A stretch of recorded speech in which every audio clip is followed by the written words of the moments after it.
Every night at exactly 9:17, the hallway in Milo's house got longer. And although Milo didn't notice at first because hallways are not supposed to change, one night, after brushing his teeth and turning off the bathroom light, he took 3 steps toward his bedroom, only to find that his room was farther away than it had been before, and even though it wasn't a huge difference, he knew his house too well, having raced toy cars down that very hallway and counted the ceiling lights whenever he couldn't sleep, realizing that there were always 7 lights, but tonight there were 8, prompting him to whisper, "That's weird," as the silence around him deepened, and even the familiar sounds of his home seemed to vanish, forcing him to take a step forward into a hallway that stretched slowly like chewing gum being pulled apart, causing his heart to thump as he turned to run back, only to find that the bathroom door was gone, and behind him lay only more hallway, leading him to exclaim, "Oh no!" as the lights flickered and a soft tap echoed down the corridor, beckoning the idea that someone was walking, and when he called out for his mother, a voice responded with a chilling message about rooms that don't like being ignored, twisting Milo's stomach in dread as he questioned who was there, realizing the realization that the hallway lights were turning on one by one, revealing numerous doors in all shapes and colors, each whispering invitations to open and explore. And despite how his heart raced with panic, he caught sight of a small, familiar wooden door at the end of the hallway, which he recognized as his closet door, diving for it in desperation to escape the wrongness surrounding him, finding himself back in his normal bedroom, breathing heavily as he slammed the door shut and noted the time was only 9:18, contemplating how just a minute had passed while feeling a mix of safety and lingering fear, as all the sounds of the house returned to normal except for the soft, patient sound that emerged from inside his closet, urging him to whisper, "Tonight, I'll open you." That night,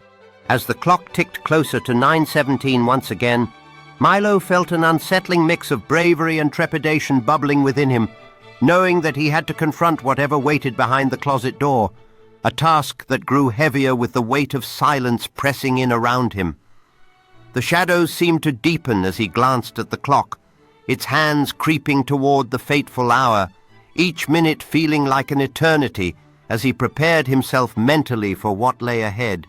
And when 9:17 struck, the air around him thickened with a palpable tension, reminding him of the previous night's chaos with its trapped pathways and whispering doors trying to beckon him, compelling him to take a deep breath as he stepped towards the closet, grasping the knob with a shaking hand, ready to face the unknown, his heart pounding in sync with the tap,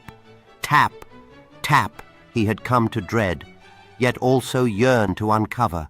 And just as he hesitated for a moment, a sudden gust of cold air surged forth from the opening door, swirling around him and sending chills down his spine, igniting that spark of curiosity mixed with fear that had lingered in him since the start. Pushing the door wide open, Milo was met with the same engulfing darkness he had seen before. But this time, something felt different, more alive, as if the very shadows were reaching out as he took a cautious step inside, daring himself to explore where his fears led, wondering if it was finally time to understand what secrets lay hidden in the echoes of his home, knowing he could no longer ignore the soft whispers urging him to discover the truth behind the strange occurrences. As Milo stepped further into the closet, the darkness closed in around him like a living entity, pulsating with an energy that felt simultaneously inviting and terrifying, urging him to delve deeper into the unknown.